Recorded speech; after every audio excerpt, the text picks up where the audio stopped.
Bucks hosting the Celtics as advertised. Bucks got out to a nice start. First half, 12 of 15 on three-point shooting. Ties the second best three-point field goal percentage by any team in a half in the last 15 seasons.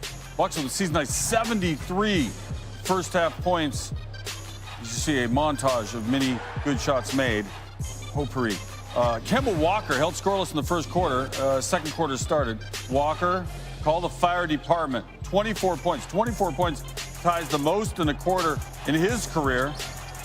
Walker giving the Celtics a nice push here, trying to get back in this game on the road against a very tough Milwaukee Bucks team. Third quarter, Celtics down by 9, trying to make the comeback.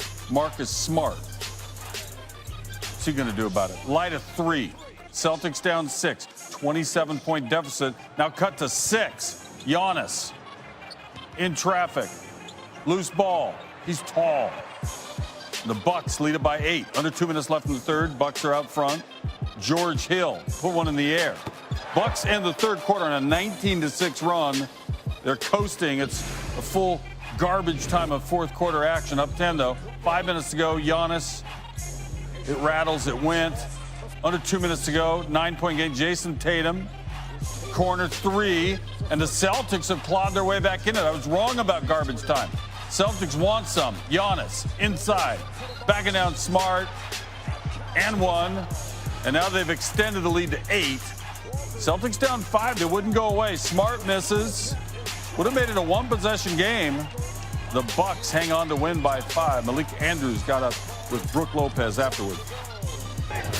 Brooke, you all have won you've won 10 out of your last 11 games, 5 straight.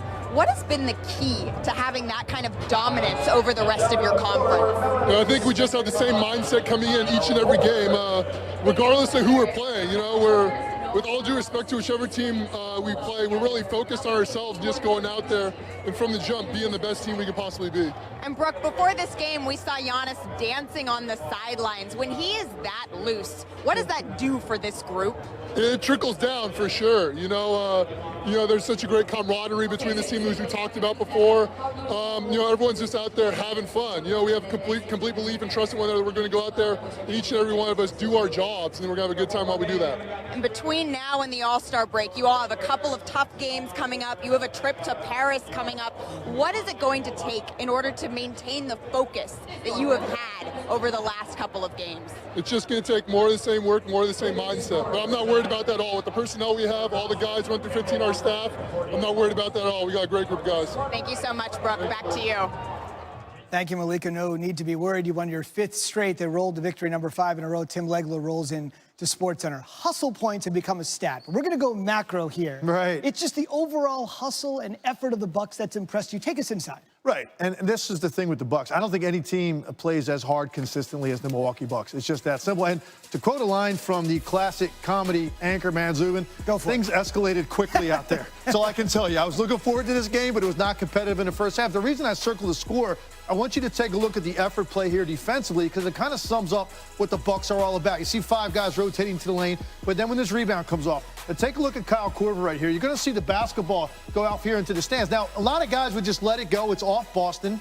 And now, problem with that is, now Boston would get to set up their half-court defense. But by Kyle Korver going and diving for this basketball and making this play, I mean, to the point where he ends up here with the cameraman, why is it important? Because now it allows your best player to play in the open floor. And here's Giannis coming up, and he surveys it. And here's a big-time mistake defensively.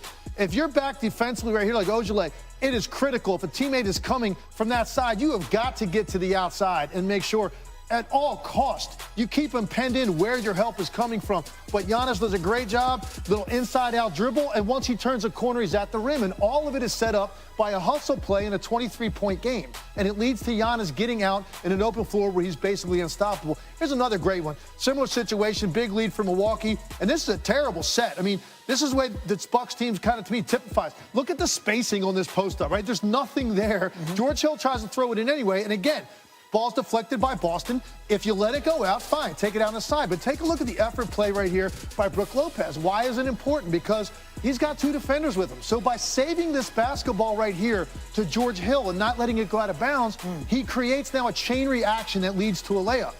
saves the ball. Look at everybody for Boston now fly to the basketball. They're flying, they're in scramble mode, it's chaos, and now as a result, you got 2 Bucks uncovered, and what it's going to end up leading to is Ilyasova flashing to the middle of the lane.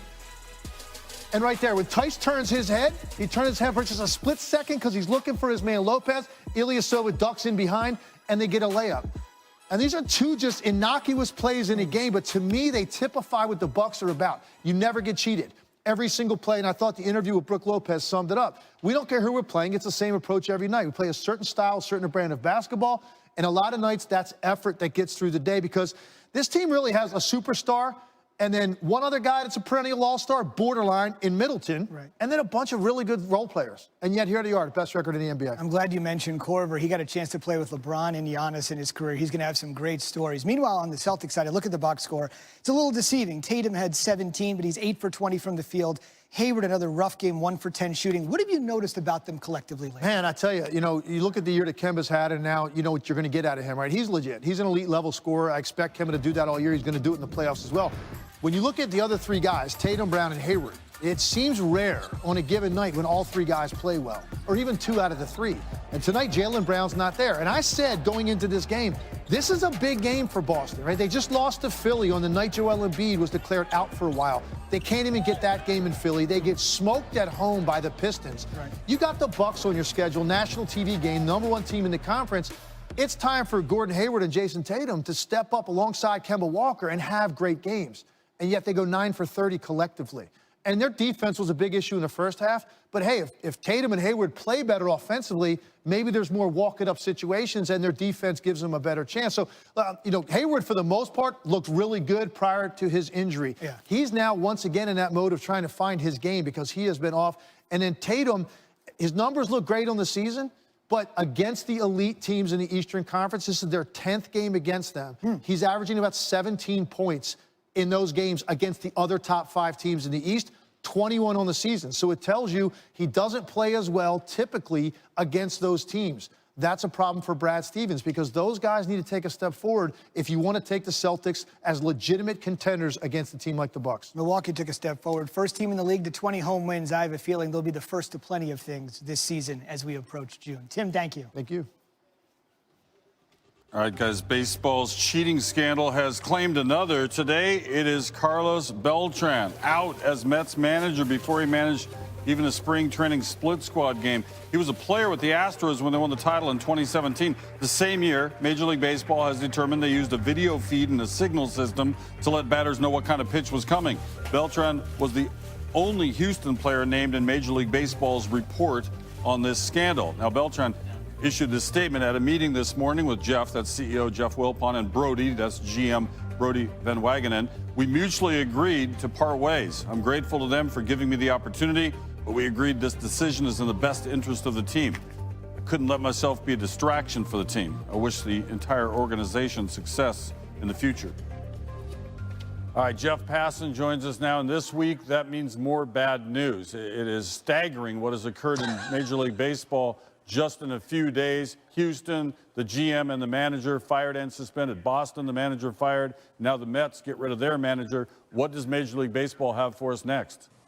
Hopefully not more Grim Reaper stuff, because it's been a pretty dark week, as you alluded to. And listen, today may have been the darkest of all. Carlos Beltran was just mentioned, not offhandedly, but he was mentioned one time in Rob Manfred's report about the 2017 Astros. But there's a tidal wave going on where A.J. Hinch loses his job, and then Alex Cora loses his job, and the New York Mets realized we're going to get question upon question continuing if we employ Carlos Beltran as our manager. So now he's gone as well.